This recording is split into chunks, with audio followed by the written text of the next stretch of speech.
আসসালামু আলাইকুম। আশা করি সবাই ভালো আছেন।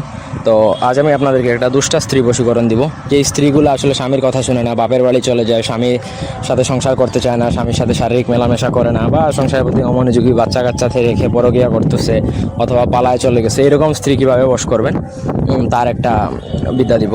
এটা মহাদেবের ইন্দ্রজাল থেকে নেওয়া, খুবই ডেঞ্জারাস লেভেলের একটা বই। এই বিদ্যাগুলো কিন্তু খুবই কার্যকর, সঠিক নিয়মে যদি প্রয়োগ বা অ্যাপ্লাই করতে পারেন। প্রথম থেকে পুরো ভিডিওটা সবাই নাটেনা শেষ পর্যন্ত দেখবেন। আমার চ্যানেলটা সাবস্ক্রাইব করবেন, লাইক কমেন্ট শেয়ার করবেন। আপনাদের ব্যক্তিগত যে কোনো প্রয়োজন, বান জাদুটনা উচ্চারণ, মারণ স্তম্ভন, আকর্ষণ, বিদ্বেষণ, বশীকরণ, রাজমণি তাবিজ, বিয়ে বন্ধ কাটা, দোকান বন্ধ বা দোকানের জন্য রাজমণি ইত্যাদি যে কোনো প্রকার কাজের জন্য যোগাযোগ করতে পারেন স্ক্রিনে দেওয়া নাম্বারে, সরাসরি ফোনে, হোয়াটসঅ্যাপে কিংবা ইমুতে। তো এখানে আপনাকে দেওয়া হয়েছে, প্রথমত পুষ্যা নক্ষত্রে আপনাকে কৃষ্ণধুতুরার ফুল সংগ্রহ করবেন, ভরণী নক্ষত্রে আপনার কৃষ্ণধুতুরার ফল, এবং বিশাখা নক্ষত্রে আপনার কৃষ্ণধুতুরার শাখা, এরপরে হচ্ছে হস্তায় পত্র, মানে এটা পাত্রের মধ্যে নেবেন, এবং মূলা গাছের যে মূলটা নেবেন, তার সঙ্গে আপনাকে জয়ফল এবং সমপরিমাণ কর্পূর, এই জিনিসগুলো যেগুলো বলছে সেগুলো কালেক্ট করবেন। টোটকা কিন্তু যদি সঠিক নিয়মে করে ফেলতে পারেন, মনে করবেন যে ওই স্ত্রী সারা জীবন আপনার দাসী হয়ে থাকবে, এক কথায় আপনার কথার পুতুল হয়ে যাবে, রিমোট কন্ট্রোলের মতন।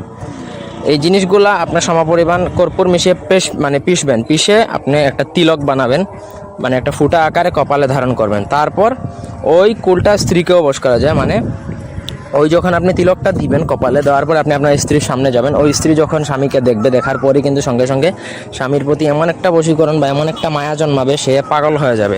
স্ত্রী কিন্তু মোহিত হয়ে আপনার সাথে তখন ভালো কথা বলবে, তখন আপনি সুযোগ করে আপনার স্ত্রীর সাথে শারীরিক মিলন করে ফেলবেন।